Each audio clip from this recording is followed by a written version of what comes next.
রমজান মাস শেষে তিনটি আমল যদি আপনি ধরে রাখতে পারেন, তিনটি কাজ, রমজান চলে গেছে, এই তিনটা কাজ আপনি ছাড়েন নাই, এগুলো যদি আপনি ধরে রাখতে পারেন, ইনশাআল্লাহ আপনার জীবনটা রমজানময় হয়ে যাবে, গোটা বছরটা আপনার জন্য রমজান হয়ে যাবে এবং আপনার রমজানের ইবাদত সাধনা, সিয়াম সাধনা, সমস্ত বন্দেগী এবং ভালো কাজ সার্থক হয়ে যাবে যদি রমজানের তিনটা জিনিসকে আপনি ধরে রাখতে পারেন। কয়টা জিনিস? তিনটা বলবো সেগুলা। নাম্বার 1, 5 ওয়াক্ত নামাজ। আমাদের অনেক ভাইরা আছি সারা বছর নামাজের ব্যাপারে গাফিলতি উদাসীনতা করলেও রমজানে কোনো গাফিলতি করি নাই। আলহামদুলিল্লাহ রমজান মাসটা পুরা মাস নামাজ পড়ার চেষ্টা করছি। অনেকে আছেন না, কিন্তু রমজানের পরে এখন আর নিয়মিত পারতেছেন না। ভাই, আর কিছু না পারেন, বেশি কিছু না পারেন, রমজানে যে 5 ওয়াক্ত নামাজের অভ্যাস করছেন ওই অভ্যাসটা ধরে রাখেন। মরণ পর্যন্ত 5 ওয়াক্ত নামাজে কোনো ছাড় কম্প্রোমাইজ দিয়েন না, কোনো প্রকার ত্রুটি করিয়েন না। আল্লাহর কসম, ঈমানের পর 5 ওয়াক্ত নামাজের চাইতে গুরুত্বপূর্ণ কোনো আমল আল্লাহর জমিনে, কোরআন এবং হাদিসে আরেকটা নাই। নামাজের চাইতে গুরুত্বপূর্ণ কোনো আমল আছে? হাজীগঞ্জ বড় মসজিদের হুজুর আছেন, খতিব সাহেব হুজুর আছেন, ভুল হলে হুজুর বলবেন, আর উলামা একরাম আছেন। ঈমানের পর 5 ওয়াক্ত নামাজের চাইতে গুরুত্বপূর্ণ, ফজিলতপূর্ণ, মর্যাদাপূর্ণ কোনো আমল কোরআন এবং হাদিসে আরেকটা। কিন্তু দুঃখের বিষয়, আমরা অনেক মুসলমান আছি বাংলাদেশে, আমরা নামাজ ঠিক মতো পড়ি না। কেউ 4 ওয়াক্ত পড়ে, ফজর পড়ে না, অথবা পড়লে 7টা বাজে উঠি পড়ে। কেউ শুধু জুমা পড়ে, মাঝে মধ্যে পড়ে টক্কা টক্কা। এরপর তিনি আবার নিজেকে খাঁটি মুসলমান দাবি করেন। আবার মুখে বলেও অনেকে, নামাজ না পড়লে কি হয়েছে? কি আছে? ঈমান আছে। নামাজ না পড়লে কি হয়েছে? কি আছে? ওনার ঈমান আছে। এটারে বলে মামুর বাইর আবদার। নামাজ পড়বেন না, আবার বলবেন ঈমান সব ঠিকঠাক আছে। এটা হলো মামুর বাইর আবদারের মতো, মানে বোগাস আবদার, ভিত্তিহীন আবদার। এ আবদার কোরআন সুন্নাহ সম্মত নয়। ওমর ফারুক রাদিয়াল্লাহু তাআলা আনহু বলেছেন, লা হাজ্জা ফিল ইসলাম লিমান তারাকাস সালাহ। যে মুসলমানের সন্তান নামাজ পড়ে না, নামাজ ত্যাগ করে ইচ্ছাকৃত ঠান্ডা মাথায়, ইসলামে তার কোনো হিস্সা নাই, কোনো অংশ নাই, তার ইসলামে কোনো ভাগ নাই, ইসলামে তার কোনো নাম নিশানা নাই, যে নামাজ ইচ্ছাকৃত ত্যাগ করে। অনেক ইমামদের মতে ইচ্ছাকৃত ঠান্ডা মাথায় কেউ নামাজ ত্যাগ করলে সে ইসলাম থেকে খারিজ হয়ে যায়। এত জঘন্য ব্যাপার। অন্য যত আপনি গুনাহ করেন না কেন, গুনাহের কারণে আপনি পাপিষ্ঠ হবেন, অপরাধী হবেন, শাস্তিযোগ্য হবেন, কিন্তু বেঈমান হবেন না। নামাজ এমন একটা আমল, অনেক ইমামদের মতে এই নামাজ ত্যাগ করলে মানুষ বেঈমান হয়ে যায়, কাফের হয়ে যায়। আমাদের বাংলাদেশে মানুষের ঈমান মাশাআল্লাহ এত মজবুত, এটা লোহা দিয়া পিটাইলেও, কামারের লোহা দিয়ে পিটাইলেও আমাদের ঈমান যায় না। নামাজ না পড়তে না পড়তে না পড়তে না পড়তে এমনি কেবল অন্তরে মোহর পড়ে গেছে, এরপরেও সে বড় গলায় দাবি করে নামাজ না পড়লে কি হয়েছে, আমার ঈমান ঠিক আছে। ভাইরা আমার, রমাদানের এই আমলটা, 5 ওয়াক্ত নামাজ সময় মতো, পুরুষরা জামাতের সাথে, মা বোনরা ওয়াক্ত মতো। মা বোনদের একটা সমস্যা হলো, অনেক মা বোনরা জোহরের নামাজটা পড়েন 3টা, 3:30টার দিকে, অনেক কাজ করে। কেন? কারণ দুপুরে ওনারা রান্নাবাড়া করেন, রান্নাবাড়া করতে গিয়ে ওনারা শরীর ঘামায় টামায় যান, তখন শয়তান এসে মাসালা নিয়ে হাজির হয়। শয়তান ওনার মাথায় একটা মাসালা ঢুকায়। কি মাসালা ঢুকায়? বলে যে, দেখো বোন, তুমি এত কষ্ট করে এতক্ষণ রান্নাবাড়া করলা, রান্নাঘরে গেছো, গরমে ঘামায়া স্যাঁতসেঁতা হয়ে গেছো, এই শরীর নিয়ে তুমি আল্লাহর সামনে কেমনে দাঁড়াইবা বলো? তো এবার বোন শয়তানরে জিগায় মনে মনে আর কি, তাহলে কি করতে হবে? এবার শয়তান তার মনে মনে বলে দেয় যে, আরে নামাজ তুমি ঠান্ডা মাথায় ফ্রেশ মোডে পড়বা, হাতের কাজ শেষ করে নাও, রান্নাবাড়া শেষ করে নাও, সবারে খাবার টাবার দিয়ে নাও, তুমি বাথরুমে যাও, সুন্দর করে গা ডলে গোসল করো, ফ্রেশ হয়ে আসো, এরপরে 3টা, 3:30 আসরের নামাজ সুই সুই হয়ে যাবে, এবার তুমি ফ্রেশ মুডে একটু নামাজ পড়ো। কাজটা কি ভালো হইলো না খারাপ হইলো? দেখতে কিন্তু ভালো মনে হচ্ছে, তাই না? যে উনি ফ্রেশ মুডে নামাজ পড়বে। টাইম যদি পার হয়ে যায় তো এই ফ্রেশ মুডের 2 পয়সার কোনো মূল্য। আল্লাহ বলেছেন, ইন্নাস সালাতা কানাত আলাল মুমিনিনা কিতাবা মাওকুতা, নামাজ ইমানদারদের জন্য নির্দিষ্ট সময় পড়াটা ফরজ করা হয়েছে। এজন্য মা বোনরা সময় হওয়ার পর দেরি না করে, অনেক মা বোনরা মসজিদে আজানের অপেক্ষা থাকেন, বলে মসজিদে পুরুষরা নামাজ না পড়লে মহিলারা বাসায় নামাজ পড়া যাবে না। না ভাই, পুরুষদের উপর ইসলাম এত ঝুলায় রাখে নাই মা বোনদেরকে। আরে মা বোনদেরকে যে পাওয়ার ইসলাম দিয়েছে, পৃথিবীর নারীবাদীদের 14 গোষ্ঠীর জন্মের বহু আগে ইসলাম নারীদেরকে আকাশে তুলে রেখেছে। এরা এগুলা চিন্তাও করতে পারবে না, এত মর্যাদা দিয়েছে। উমরা যাবেন, পুরুষ হইছেন তো জোরে জোরে তলবিয়া পড়া লাগবে, রোজা আছেন আর গায়ের রোজা আছেন, কোনো মাফ নাই, ছাড় নাই। আর মহিলা হলে আস্তে আস্তে পড়বে, রিল্যাক্স মুড, কোনো টেনশন নাই, কি আরাম, চিন্তা করেন। পুরুষ হয়েছেন 5 ওয়াক্ত মসজিদে দৌড়ায় যায়, জামাতের সাথে নামাজ পড়তে হবে। আর জামাতের সাথে নামাজ না পড়ে অবহেলা করে বাসায় নামাজ পড়ছেন তো খবর আছে, আযাব আছে, আপনি ওয়াজিব তরক করেছেন, গুনাহগার। আর মা বোন মসজিদে যাওয়ার ডিউটি নেই, বাসা পড়লেই পুরুষদের সমান সওয়াব পাবে। ভাই একটা একটা করে আমি দেখাই, অন্তত 10-20টা আমল আমি দেখাইতে পারবো যে পুরুষদেরকে আল্লাহ এবং তার রাসূল কষ্ট করে করতে বলেছেন। একই কাজ মহিলাদের বিনা কষ্টে আরামসে রিল্যাক্স মোডে করতে বলেছেন, সওয়াব সমান, কোন কোন ক্ষেত্রে আরো বেশি। নবী সাল্লাল্লাহু আলাইহি সাল্লাম বলেছেন ওয়া বুয়ুতুহুন্না খায়রুল লাহুন্না, নবীজির মসজিদে এসে পুরুষরা নামাজ পড়ে যে সওয়াব পাবে, যেই মহিলা নবী সাল্লাল্লাহু আলাইহি সাল্লামের পিছনে নামাজ পড়তে চেয়েছেন তিনি বলেছেন তুমি তোমার বাসায় পড়লে সওয়াব আরো বেশি হবে। এত সুযোগ দিয়েছে। তো যাই হোক, এত সুযোগ পাওয়ার পরও অনেক মা বোন তারা হেলায় হারা রমজানের এই আমলটা যদি ধরে রাখতে পারেন, পুরুষরা ওয়াক্ত মতো জামাতের সাথে আর মা বোনরা ওয়াক্ত হয়ে গেলে নিজ জায়গায় দেরি না করে নামাজ পড়ে ফেলেন, ইনশাআল্লাহ আপনার রমজান 30 দিনের হবে না, আপনার রমজান 365 দিনের হবে। সবাই 5 ওয়াক্ত নামাজ ঠিকমতো পড়বো তো ইনশাআল্লাহ। যার 5 ওয়াক্ত নামাজ যত সুন্দর, সে তত আপার ক্লাসের মুসলমান, তার তাকওয়া তত স্ট্রং, তত মজবুত। যার নামাজ যত সুন্দর। নামাজ কিভাবে সুন্দর হয়? ধীরে সুস্থে পড়লে, সময় মতো পড়লে, মনোযোগ নিয়ে পড়লে, খুশু খুশুর সাথে পড়লে, সুন্দর কেরাত দিয়ে পড়লে, শুদ্ধ করে পড়লে, ভালোভাবে পড়লে, আস্তে আস্তে রুকু, আস্তে আস্তে সিজদা, সবকিছুতে গতি ভালো না ভাই। মোবাইল নেটে গতি ভালো, নামাজের মধ্যে গতি ভালো না। নামাজের গতি যত কম হবে, যত স্লো হবে, যত আস্তে আস্তে হবে, যত ধীরে ধীরে হবে, তত নামাজের মর্যাদা আল্লাহর কাছে বেশি হবে। আপনার মসজিদে যে মুসল্লি সবচেয়ে বেশি সময় নিয়ে নামাজ পড়ে, আপনি বুঝবেন এই লোকটা সবচেয়ে আপার ক্লাসের মুসলমান। নামাজের ক্ষেত্রে অন্তত, তার অন্য ক্ষেত্রে ত্রুটি থাকলে সে অবশ্যই দোষী হতে পারে, বাট নামাজটা তার সবচেয়ে সুন্দর, কারণ সে নামাজের সবচেয়ে বেশি সময় নিচ্ছে। এই জন্য সময় নিয়ে ধীরে ধীরে সুন্দর করে নামাজ পড়বো তো ইনশাআল্লাহ। রমজানে যারা নামাজ পড়ছেন ভাই, মরণ পর্যন্ত নামাজ পড়বেন।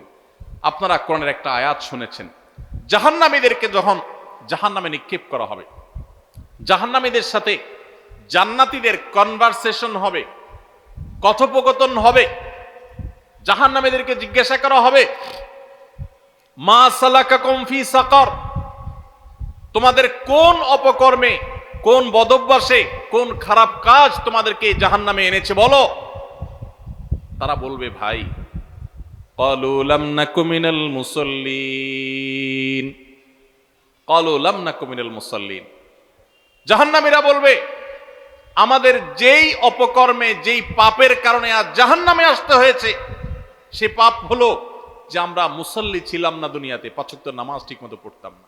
ভাইরে, যা করেন না করেন সবকিছুর আগে 5 ওয়াক্ত নামাজটা ঠিক করেন। ইমানদারের জীবন যাবে, নামাজ যেতে পারে না ভাই, কোন অবস্থাতে না, কোন অবস্থাতে না। নামাজ ত্যাগ করার কোনো সুযোগ নেই। নামাজ এমন ইবাদত, দেখেন আপনার কাছে যদি পানি না থাকে, ওযু করার মতো পানি না থাকে, তাহলে তো নামাজ মাফ নাকি? যে পানি নাই বেচারা কি করবে? পানি না থাকলে কি করতে হবে? মাটি দিয়ে তায়াম্মুম করতে হবে। আপনার সতর ঢাকতে হয় নামাজের জন্য, পুরুষের নাভি থেকে হাঁটু পর্যন্ত। সতর ঢাকার মতো কাপড়ও যদি না থাকে, এরকম কোন পরিস্থিতি আল্লাহ না করুন যদি আপনি পড়েন, তাহলে তো নামাজ মাফ নাকি? জি না। ওই অবস্থায় নামাজ পড়তে হবে। কেউ কেবলা কোন দিকে, কেবলার দিকে নামাজ পড়া ফরজ, এটা নামাজের শর্ত যে কেবলামুখী হওয়া। এখন কেবলা কোন দিকে আপনি কোনোভাবে জানতে পারছেন না, আকাশ মেঘলা বা কোনো কারণে এমন জায়গায় আছেন সূর্য দেখছেন না, কোনো কম্পাস নাই, এমন জায়গায় আছেন কেবলা কোন দিকে আপনি সেটা ফাইন্ড করতে পারছেন না। তো ফাইন্ড আউট করতে না পারলে, কেবলা নিরূপণ করতে না পারলে নামাজ মাফ নাকি? তাহলে কি করবে?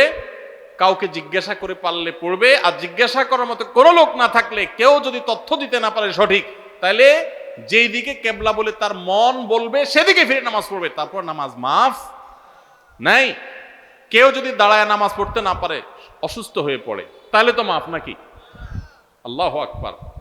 দাঁড়ায় পড়তে পারে না, তাও মাফ নাই। কি করতে হবে?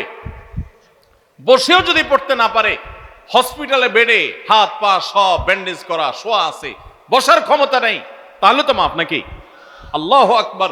ওই অবস্থায়ও নামাজ পড়তে হয়। কিভাবে নামাজ পড়বে সে?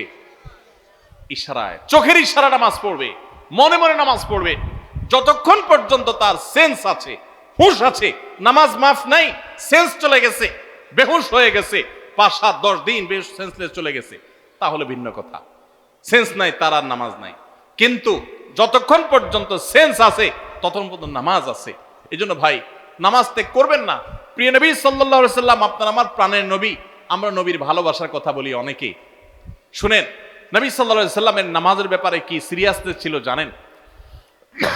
ওনার জীবনের শেষের দিকে এসে যখন একা একা ওনার রুম থেকে মসজিদে এসে নামাজ পড়ার মতো ক্ষমতা ছিল না। আপনারা যারা মদিনায় গেছেন তারা দেখেছেন, ভিডিওতে অনেকে দেখেছেন, তার যে মিম্বর, সেখান থেকে তার যে কবরটা, এই কবরটাই ছিল তার থাকার কক্ষ। এই দুইটার মধ্যে দূরত্ব কিন্তু সামান্য কয়েক হাত, সামান্য কয়েক হাত। আমাদের যে স্টেজটা আছে, স্টেজের 2 গুণ বা 3 গুণ হবে বড় জোর, এতটুকু জায়গা। এই পাশের ঘেরাওটার এক মাথা থেকে আরেক মাথা, এত বড় হবে না, এর অর্ধেক হবে। এইটুকু জায়গা হেঁটে আসার মতো শরীরে ক্ষমতা নাই। তখন পর্যন্ত প্রিয় নবী সাল্লাল্লাহু আলাইহি সাল্লাম তার এক হাত আলী রাদিয়াল্লাহু তাআলা আনহুর কাঁধে, আরেক হাত আব্বাস রাদিয়াল্লাহু তাআলা আনহুর কাঁধে দিয়ে, 2 সাহাবীর কাঁধে 2টা হাত দিয়ে পুরা শরীরের ভার তাদের উপরে ছেড়ে দিয়ে 2টা পাও মোবারক মাটিতে রেখে দাঁড়াবেন, সেই শক্তি ছিল না মৃত্যুর আগ মুহূর্তে। পাগুলোকে মাটির সাথে টানতে টানতে রুম থেকে মিম্বার পর্যন্ত এসেছেন, এবং নামাজ পড়াবেন ইমামতি করে, সেই শক্তি নাই। আবু বকরকে নির্দেশ করেছেন, আপনি নামাজ পড়ান, আমি নামাজের ইমামতি করার শক্তি নাই। ভাইরা আমার, এরকম কঠিন সময় পর্যন্ত প্রিয় নবী সাল্লাল্লাহু আলাইহি ওয়াসাল্লাম নামাজ ত্যাগ করা তো দূরের কথা, জামাত পর্যন্ত ত্যাগ করেননি। ওমর রাদিয়াল্লাহু তাআলার কথা আপনারা শুনেছেন, ফজরের নামাজের ইমামতি করতেছিলেন। ওই সময় ফিরোজ আল-লুলু নামে একজন অগ্নি পূজক, ইসলামের দুশমন, খঞ্জর লুকিয়ে এনেছিল কাপড়ের মধ্যে। যখন তিনি নামাজের মধ্যে আসেন, এমন একটা পজিশনে আসেন যে তিনি নামাজের গভীরে প্রবেশ করে গেছেন, তখন খঞ্জর আঘাত করেছে, তার খঞ্জর দিয়ে তার পেটে, সাথে সাথে নাড়ি বুড়ি বের হয়ে এসেছে, রক্তে সব ভেসে গেছে, উনি পড়ে গেলেন নামাজের মধ্যে। কিন্তু সবাই ধরাধরি করে তাকে নিয়ে যাওয়া হলো, নিয়ে গেলেন। তিনি সেন্সলেস হয়ে যাচ্ছেন, রক্ত শূন্য হয়ে, মৃত্যুর ঠিক আগ মুহূর্তে, এর কিছুক্ষণ পরেই মারা গেছে। ওই সময় হঠাৎ করে তার যখন সেন্স আসছে, একটু মাথাটা উঁচু করার পর তার পরিবারের সদস্যরা দৌড়ে আসছে যে এত রক্ত ক্ষরণ হয়েছে, বোধহয় পানি টানি পান করার জন্য বলবে, শেষ মুহূর্তে মানুষ পানি খেতে চায় মরার আগ দিয়ে বা কিছু। যখন তারা দৌড়ে আসছে, উনি তাদেরকে বলতেছেন, নামাজের মধ্যে যে আমার দুর্ঘটনা হলো, মানুষদের নামাজের কি হলো, জামাতের ব্যবস্থা হলো কিনা, নামাজের কি হলো সেই চিন্তা করছেন ওই মৃত্যুর মুহূর্তে পর্যন্ত। ভাইরে, মুসলমানের সন্তান নামাজ ত্যাগ করার কোনো সুযোগ নাই, সে নিজেকে মুসলমান দাবি করতে পারে না। ইমাম আবু হানিফা রাহমাতুল্লাহ আলাইহির মত যে যদি কেউ নামাজ ত্যাগ করে এবং তার মধ্যে অপরাধ বোধ থাকে যে আমি অন্যায়কারী, উচিত না আমার কাজটা করা, আমি শুরু করবো ইনশাআল্লাহ নামাজ, আল্লাহ আমারে মাফ করুক, এরকম বোধ যদি কারোর মধ্যে থাকে, সে কাফের হবে না, কিন্তু নামাজ ত্যাগ করা কুফরি। নবী সাল্লাল্লাহু আলাইহি সাল্লাম বলেছেন, আল আহদুল্লাযী বাইনানা ওয়া বাইনাহুম তারকুস সালাহ, একজন অমুসলমানের সাথে আমাদের পার্থক্যের জায়গাটা হলো নামাজ ত্যাগ। এই জন্য ভাই, নামাজ পড়বো তো ইনশাআল্লাহ। রমজান মাসের এই একটা জিনিস যদি আপনি সারা বছর ধরে রাখতে পারেন, নামাজটা সুন্দর করে 5 ওয়াক্ত সময় মতো ঠিকঠাক মতো পড়েন, আপনার গোটা জীবনটা রমজানময় হয়ে যাবে ইনশাআল্লাহ। দ্বিতীয় যে আমলটার কথা বলছি রমজানের পরে ধরে রাখার জন্য, সেটা হলো ভাই কোরআনে কারীমের তিলাওয়াত। আমরা অনেকে আলহামদুলিল্লাহ তারাবিতে খতম শুনছি, তাই না? অনেকে মাশাআল্লাহ একটু কোরআন তেলাওয়াতও করার চেষ্টা করছি। যারা পারি না পড়তে, তারা পড়া শুরু করে দেন। আমরা আসুন্না ফাউন্ডেশন থেকে আপনাদের সর্বস্তরের সাধারণ মানুষের কোরআন শেখার সুবিধার্থে আমরা একটা কোর্স রেডি করছি। এটার প্রায় 80% কাজ ইতোমধ্যে সম্পন্ন হয়ে গেছে আলহামদুলিল্লাহ। এটা 20% কাজ বাকি আছে। আশা করছি খুব শীঘ্রই সেটা শেষ হয়ে যাবে। হয়ে গেলে এটা আমরা সবার জন্য ওপেন করে দিব। অনলাইনে আপনি নিজে নিজে কোরআন শিখতে পারবেন। তারপর আপনার এলাকার ইমাম মুয়াজ্জিনদের সহযোগিতা নিতে পারলে, ইমাম সাহেবদের সহায়তা নিতে পারলে আপনার জন্য আরো বেশি ভালো হবে। তো আপনারা যারা কোরআন পড়তে পারেন না তারা কোরআন শিখে ফেলবেন, আর যারা পারেন তারা নিয়মিত পড়বেন। প্রতিদিন 10 লাইন 20 লাইন শোয়ার আগে বা যে কোনো একটা টাইম ফিক্স করবেন, এটা আমি কোরআন পড়া ছাড়া আমি ঘুমাবো না। চেষ্টা করা যাবে না ইনশাআল্লাহ? রমজানের কোরআন তেলাওয়াতের আমলটা সারা বছর একটু হলেও ধরে রাখেন, আপনার জীবনটা বদলে যাবে। আপনি আমল করবেন, দেখবেন। নাম্বার 3 নম্বর আমল হলো, রমজান মাসটা মূলত গুনাহ ত্যাগের মহড়ার মাস, গুনাহ ত্যাগের প্রশিক্ষণ নেয়ার মাস। আল্লাহ বলেছেন, কুতিবা আলাইকুমুস সিয়ামু কামা কুতিবা আলাল্লাযিনা মিন ক্বাবলিকুম লাআল্লাকুম তাত্তাকুন। তোমাদের উপরে সিয়াম ফরজ করা হয়েছে, তোমাদের পূর্ববর্তীদের উপর যেমন ফরজ করা হয়েছিল। কেন? যেন আশা করা যায় তোমরা মুত্তাকি হতে পারো। মুত্তাকি মানে কি? গুনাহ ছাড়া শেখা। পৃথিবীতে যত অপরাধ হয়, দুনিয়াতে যত পাপের কাজ হয়, এই সমস্ত অপরাধ, সমস্ত পাপের কাজ সাধারণত 2 কারণে হয়। এক হলো খুন্নি বৃত্তির কারণে হয়, আর একটা হলো যৌন বৃত্তির কারণে হয়। মানুষ পেটের তাড়নায়, যৌন তাড়নায় বেশিরভাগ ক্ষেত্রে খুন খারাপি, অপরাধী, রাহাজানি, নানা রকমের অনাচার অন্যায় করে। রমজান মাসে যে আমরা রোজা রাখি, একটু চিন্তা করে দেখেন, এত কাজ থাকতে আল্লাহ তাআলা কেন বললেন পানাহার করা যাবে না, যৌনাচার করা যাবে না? এটা তো আল্লাহ বলেন নাই যে রমজান মাসের রোজা হলো দিনে ঘুমানো যাবে না। ঘুমের রোজা হইতে পারতো না? যে ঠিক আছে সুবহ সাদেক ফজর আজান থেকে নিয়ে মাগরিব পর্যন্ত ঘুমানো যাবে না, এটাই রোজা হইতে পারতো না? সেটা না হয়ে আল্লাহ বললেন কি কি বিধান দিলেন? যে সুবহ সাদেক থেকে নিয়ে সূর্য ডুবা পর্যন্ত 2টা কাজ করা যাবে না। কয়টা কাজ? একটা হলো পানাহার করা যাবে না, খাওয়া পান করা যাবে না, আরেকটা হলো যৌনাচার করা যাবে না।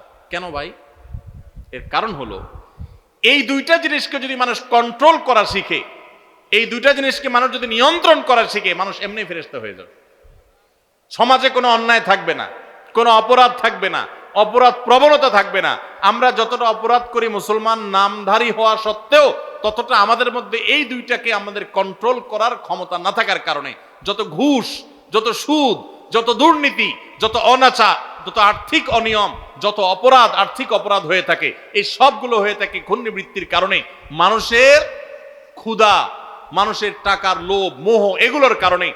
আমাদেরকে ইসলাম রোজার মাধ্যমে সেটাকে কন্ট্রোল করা শিখাইছেন। যে বান্দা, তোমার পেটে ক্ষুধা আছে, তোমার সামনে খাবার আছে, তোমার পেটে, তোমার গলায় পিপাসা লেগেছে, তোমার সামনে পানি আছে, কেউ দেখছে না, বদ্ধ রুমে আছো, সিসি ক্যামেরাও নাই, তুমি একা একা রুমে আছো, চুপচাপে খেয়ে নিলে খেয়ে নিতে পারো, পানি পান করলে করতে পারো, কিন্তু আপনি করছেন না।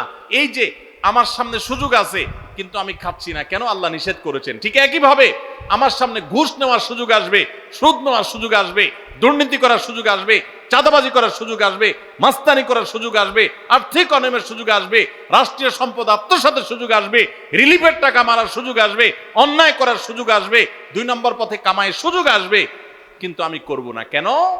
আমার আল্লাহ নিষেধ করেছেন। যে আল্লাহর ভয়ে রোজা রেখে আমি খাই নাই, যে আল্লাহর ভয়ে রোজা রেখে আমি পান করি নাই, যে আল্লাহর ভয়ে আমার পিপাসা ছিল, ক্ষুধা ছিল, খাবারও ছিল, কিন্তু আমি সেগুলো ধরি নাই, সেই আল্লাহর ভয়ে আমি সারা বছর যদি দুর্নীতি ছেড়ে দেই, তাহলে সমাজটা ফেরেশতা হয়ে যাবে না? ঠিক একইভাবে যৌন বৃত্তির কারণে, যৌন তাড়না আকাঙ্ক্ষার কারণে, এটা নিয়ন্ত্রণহীন হওয়ার কারণে মানুষ খুন খারাপি, মাদক, নানা রকমের অপরাধের সাথে মানুষ জড়িয়ে পড়ে। ইসলাম বলেছে আমাদেরকে রোজার মাধ্যমে সেটাকে কন্ট্রোল করা শিখতে। দেখুন, গোটা পৃথিবী ভোগবাদী দুনিয়া, আজকের এই পৃথিবী আপনাকে শুধু ভোগের কথা বলবে। যত বিজ্ঞাপনী বিলবোর্ড দেখবেন, যত প্রচারপত্র দেখবেন, যত বিজ্ঞাপনী ভিডিও দেখবেন, যত অ্যাডভার্টাইজমেন্ট দেখবেন, সবগুলো দেখবেন ভোগ, ভোগ এবং ভোগ। এই যে পয়লা বৈশাখ গেল, শুধু ভোগ আর কিচ্ছু নাই। খাও দাও, ফুর্তি করো, জামা কাপড় পরো, বাস শেষ। ঈদ আপনাকে বলেছে ভোগ করো, কিন্তু তার আগে ত্যাগ করো। ফিতরা দিয়ে গরিবের মুখে হাসি ফুটাও, এরপর তুমি হাসো। কোরবানির গোশত থেকে নিজে খাও, ওয়া তা'মুল বাইসাল ফাকির, গরিবকে খাওয়াও। ইসলামের উৎসবে ভোগও আছে, ত্যাগও আছে, কিন্তু এই সমস্ত বর্ষবরণ টরণ এই সমস্ত অনুষ্ঠানে শুধু ভোগ আছে, এগুলোতে কোনো ত্যাগের শিক্ষা নাই। গোটা সমাজ আজ উচ্ছন্নে চলে যাচ্ছে, গোটা সমাজ আজ নষ্টের দ্বার প্রান্তে চলে যাচ্ছে। এর অন্যতম প্রধান কারণ হলো আমরা একটা ভোগবাদী পৃথিবীতে আছি। এখন আমাদের সবাই শুধু ভোগ করা শিখে, ত্যাগ শিখে না। এখন সেই যুবক সমাজে পাওয়া যায় না যেই যুবক সে তার সিটটা একজন বয়োজ্যেষ্ঠ মানুষের জন্য স্যাক্রিফাইস করে পাবলিক পরিবহনে উঠে। সেই যুবক পাওয়া যায় না যেই যুবক একজন মুরব্বী মানুষকে দেখে রেসপেক্ট করে রাস্তার পাশে দাঁড়িয়ে শ্রদ্ধা ভরে তাকে সালাম নিবেদন করে। এখন উচ্ছৃঙ্খল যুবক পাওয়া যায়, কিশোর গ্যাং পাওয়া যায়, অপরাধী পাওয়া যায়, সন্ত্রাসী পাওয়া যায়, মাদকের চোরা কারবারি পাওয়া যায়, উচ্ছৃঙ্খল সন্ত্রাসী মাস্তানি করা চাঁদাবাজি করা যুবক পাওয়া যায়। কিন্তু সমাজে সেই ভালো যুবক হারিয়ে গেছে, কারণ ইসলাম আমাদের জীবন থেকে হারিয়ে গেছে। রমজানের রোজা আমাদেরকে এই বার্তা দিয়েছে যে তোমার খাদ্যের চাহিদাকে, তোমার টাকার লোভকে, তোমার অর্থের মোহকে, তোমার যৌন আকাঙ্ক্ষাকে এগুলো তুমি কন্ট্রোল করো। রোজা রাখার মাধ্যমে শেখো যে এই টাইমের মধ্যে তুমি করবা না, মনে চাইলেও সুযোগ থাকলেও তুমি করবা না। তোমার সামগ্রিক জীবনে যখনই কোনো অন্যায়ের হাতছানি আসবে, অপরাধের হাতছানি আসবে, অপরাধের সুযোগ তৈরি হবে, দুর্নীতি করার সুযোগ তৈরি হবে, তোমার কোনো গুনাহের কাজ করার সুযোগ তৈরি হবে, মনেও চাইবে কিন্তু তুমি করবে না। কেন? কারণ আল্লাহ নিষেধ করেছেন, কেউ দেখছে না, আল্লাহ দেখছেন। আল্লাহর ভয় তুমি নিয়ন্ত্রণ করবে। এই নিয়ন্ত্রণটাই রোজা মাস আমাদেরকে শিক্ষা দেয়। রমজান মাস চলে গেছে, আর কিছু করতে না পারেন, রমজানের এই শিক্ষাটা যদি আপনি ধরে রাখতে পারেন, সারা বছর জুড়ে আপনার অফিসে যখন দুর্নীতি করার সুযোগ আসে, তখন যদি আপনার মনে হয় আমি তো রোজা রেখে খাই নাই, পান করি নাই, আল্লাহর ভয়ে কেউ দেখে নাই তারপরেও করি নাই, তাহলে এখন যে আমি 2 নম্বরই করব, আল্লাহ কি দেখছেন না? আল্লাহ কি এটা নিষেধ করেন নাই যে আল্লাহ রোজা রেখে আমাকে হালাল খানা খেতে নিষেধ করেছেন, হালাল পানীয় পান করতে নিষেধ করেছেন? সেটাকে যদি আমি এত গুরুত্বের সাথে মেনে থাকি, তাহলে এখন হারাম ঘুষ কিভাবে আমি নিতে পারি, হারাম দুর্নীতি কিভাবে আমি করতে পারি, চাঁদা কিভাবে আমি নিতে পারি? আমার তো আল্লাহর ভয় হওয়া উচিত। আল্লাহর সামনে দাঁড়াতে হবে, আল্লাহর সামনে কাপন পড়ে যেতে হবে, সব রেখে চলে যেতে হবে। এই ভয় যদি আপনার মধ্যে কাজ করে, এটা যদি জাগ্রত হয়, আল্লাহর কসম আপনি আল্লাহর ব্যাপারে সুধারণা করতে পারেন, আপনার রোজা সাকসেস, আপনার রমজান সফল, আপনার রমজান আল্লাহর ইবাদত বন্দেগী আল্লাহর যেগুলো করেছেন সেগুলো আল্লাহ কবুল করেছেন, এটা আপনি ধারণা করতে পারেন। যদি রমজান যাওয়ার পরে আপনার অপরাধ করার সময় মনে পড়ে আমি না রোজা রেখে পানাহার করি নাই আল্লাহর ভয়ে, তাহলে এখন এই অন্যায়গুলোও করা যাবে না। কার ভয়ে? আল্লাহর ভয়ে। তাহলে 3 নম্বর আমল হলো, রমজান চলে গেছে কিন্তু রমজানের শিক্ষাটা রয়ে গেছে। শিক্ষাটা কি? যে আল্লাহর ভয়ে সমস্ত পাপাচার থেকে, সমস্ত অনাচার থেকে, সমস্ত অন্যায় থেকে বেঁচে থাকবো। বিশেষ করে আপনারা এখানে বেশিরভাগ মানুষ যুবক ভাইরা আছেন, 2-4 জন বন্ধু বান্ধব যখন একসাথে হন, বাসে উঠলেন, মনে করেন কন্ট্রাক্টরের সাথে 1 কথা থেকে 2 কথা বেশ কম হয়ে গেল, শরীরটা, বন্ধু বান্ধব যখন 4-5 জন থাকেন, কলেজ স্টুডেন্ট হন, তখন কিন্তু শরীরের মধ্যে একটা ভাব চলে আসে, আসে না? একা একা থাকলে তো একেবারে বিড়ালের মতো সোজা থাকেন, তাই না? ভদ্র মানুষের মতো ভাঁটা চাইলে দিয়ে দেন। যখন বন্ধু 4-5 জন থাকেন, তখন কন্ট্রাক্টরের সাথে 1 কথা বেশি 2 কথা হইলেই হাতা গোছানো শেখে, এই বেটা কার সাথে কি বলতেছিস, চিনস? মাস্তানি শুরু হয়ে যায় না? ছোট লোকরা মাস্তানি করে, খুব ভালো করে শুনে রাখবেন। কোনো বড় মানুষ, বড় মনের মানুষ, ভালো মনের মানুষ মাস্তানি করে না। গুন্ডামি, মাস্তানি, গায়ের জোর দেখা সব অভদ্র, ছোট লোক, নিচু লোক। কোন ভদ্রলোক কখনো মানুষকে গায়ের জোর দেখাবে। যদি কারোর কোনো কিছুতে গায়ের জোর আগে চলে আসতে হয়, বেশিরভাগ ক্ষেত্রে মাস্তানি গুন্ডামি করার মানসিকতায়, বুঝতে হবে এটা হলো আস্ত ছোট লোক। ছোট লোক ছাড়া কোনো ভদ্রলোক কোনোদিন কাউকে গায়ের জোর দেখাবে। দুর্বলের প্রতি যদি কেউ চাপিয়ে পড়ে, দুর্বলের প্রতি যদি কেউ ঝাঁপিয়ে পড়ে, এর মতো কাপুরুষ, এর মতো ছোট লোক, এর মতো নিচু লোক আল্লাহর জমিনে আরেকটা নেই। যুবক ভাইরা, মাস্তানি করার জন্য যোগ্যতার দরকার হয় না। মাস্তানি কুকুরে পারে, মাস্তানি বাঘে পারে, মাস্তানি সিংহে পারে, মাস্তানি হিংস্র জীবজন্তু করতে পারে, মাস্তানি সাপে করতে পারে, মাস্তানি আল্লাহর অনেক এই সমস্ত হিংস্র জীবজন্তু প্রাণীরা পারে। বিনয় এটা মানুষ পারে, এটা সবাই পারে না। বিনয়ী হবেন না অহংকারী হবেন? মাস্তানি করবেন না মানুষ উপকারী করবেন? গুন্ডামি করবেন না ভালো মানুষ হবেন?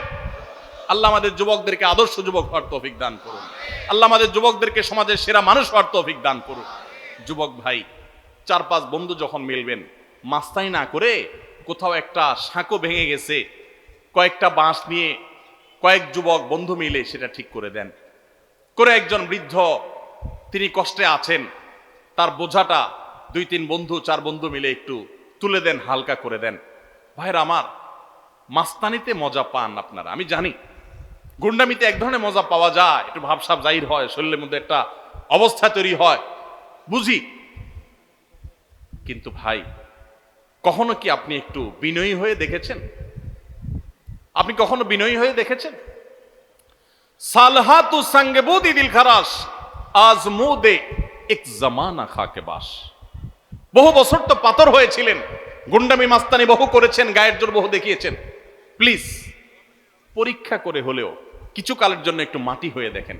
আল্লাহর কসম, গুন্ডামি করে যে মানসিক শান্তি পান, আপনি মাটি হয়ে বিনয়ী হয়ে মানুষের উপকারী হতে পারলে তার চেয়ে বেশি শান্তি পাবেন। মানসিক শান্তি, সুখ পাবেন, সুখ, ভালো লাগে কাজ করবে। সবাই বিনয়ী হবে তো ইনশাআল্লাহ। চায়ের দোকানে যুবক যদি একা একা বসে, তো মেসিয়ার টি বয়, চায়ের দোকানের কর্মচারী ওই লোকটাকে ভদ্রলোকের মতো বলে, ভাই একটা চা হবে, বা চাচা একটা চা দিবেন। আর বন্ধু বান্ধব যখন 4-5 জন থাকে, আড্ডা ফাড্ডা মারে, শরীরে একটু ভাবসাব আসে, তখন আপনার একবারে বেশি 2বার বলা লাগে, তো দেখান যায় টোন চেঞ্জ হয়ে যায়।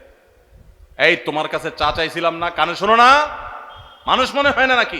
থাপ্পড় শুরু টেবিলে মনে। ছোট লোক। কি লোক? ছোট লোক। ভালো করে বলেন, কি লোক? গুন্ডামি করে কি লোকে? মাস্তানি করে কারা? গায়ের জোর দেখায় কারা? কোন ভদ্রলোক এগুলো করে। ভদ্রলোক হবেন না ছোট লোক হবেন? মানুষের মধ্যে পশুত্ব আছে, পশুত্ব। রমজান মাসে আমাদের এই পশুত্বকে নিয়ন্ত্রণ করতে শিখায়। নিয়ন্ত্রণ, খাইতে চায়, খানাও আছে কিন্তু খাওয়া যাবে না। এই যে পশুত্ব, কন্ট্রোলের জন্য শিখায় যে আমার চাইলেই সবকিছু করব না, আমি নিষেধ সেটা আমি করব না। এই জন্য পশুত্ব কন্ট্রোল যদি করতে পারেন, রমজান চলে গেছে কিন্তু রমজানের শিক্ষাটা যদি আপনার মাথায় চলে আসে, আপনি একটা অন্যায় কাজ যদি ছাড়তে পারেন রমজানের শিক্ষা থেকে শিক্ষা অর্জন করে, তাহলে ইনশাআল্লাহ রমজান আপনার সার্থক। তাহলে 3টা আমল বলছিলাম ভাই, ধরে রাখেন। নাম্বার 1, রমজান মাস চলে গেছে, 5 ওয়াক্ত নামাজ ছাড়বেন না ভাই, কখনো না। জীবন চলে যাবে, নামাজ ছাড়বেন না, চেষ্টা করা যাবে না ইনশাআল্লাহ। 2 নম্বর হলো রমজান চলে গেছে, রমজানে কোরআন তেলাওয়াতটা ধরে রাখবেন, হোক সেটা পরিমাণে অল্প অল্প করে পড়া। আর 3 নম্বর হলো যে রমজান মাস চলে গেছে, রমজানের সবচেয়ে বড় এবং প্রধান শিক্ষা হলো সকল গুনাহ পাপের কাজ ছাড়া, সকল অন্যায়, সকল পাপাচার ছেড়ে দিবেন। রমজানের শিক্ষা এটা। ওইটা যদি আপনি একটু ধরে রাখার চেষ্টা করেন, সব ছাড়তে না পারেন, কিছু কিছু গুনাহ যদি ছাড়তে পারেন, কিছু কিছু বদভ্যাস যদি ছাড়তে পারেন, ইনশাআল্লাহ আপনার রমজান শুধু 1 মাসের হবে না, আপনার 12 মাস রমজান হয়ে যাবে, আপনার জীবনটা রমজানময় হয়ে যাবে। চেষ্টা করা যাবে না ইনশাআল্লাহ। ও আরশে আজিমের মালিক, আপনি আমাদের সবাইকে তৌফিক দান করেন, আমাদের সবাইকে মুত্তাকি বানায় দেন, মুত্তাকিদের ইমাম বানায় দেন, মুখলেস নিষ্ঠাবান মানুষ বানায় দেন, নামাজ কায়েমকারী বানায় দেন, সুন্দরভাবে সালাত আদায়কারী বানায় দেন, আল্লাহ কোরআন তেলাওয়াতকারী বানিয়ে দেন, আমাদের অন্তরগুলোকে বিগলিত করে দেন, আমাদেরকে ভালো মানুষ বানায় দেন, ভালো মুসলমান বানায় দেন, নেককার বানায় দেন, মুত্তাকি বানায় দেন, গুনাহ বর্জনকারী বানায় দেন। আল্লাহ, গুনাহ করার স্বাদ আমরা পেয়েছি, আমাদেরকে গুনাহ ছাড়ার স্বাদটা আস্বাদন করার তৌফিক দান করেন। সবাই চেষ্টা করবো না ইনশাআল্লাহ? আল্লাহ আমাদের সবাইকে তৌফিক দান করুন। জাযাকুমুল্লাহু খায়রা ওয়া আখিরু দাওয়ানা আলহামদুলিল্লাহি রাব্বিল আলামিন।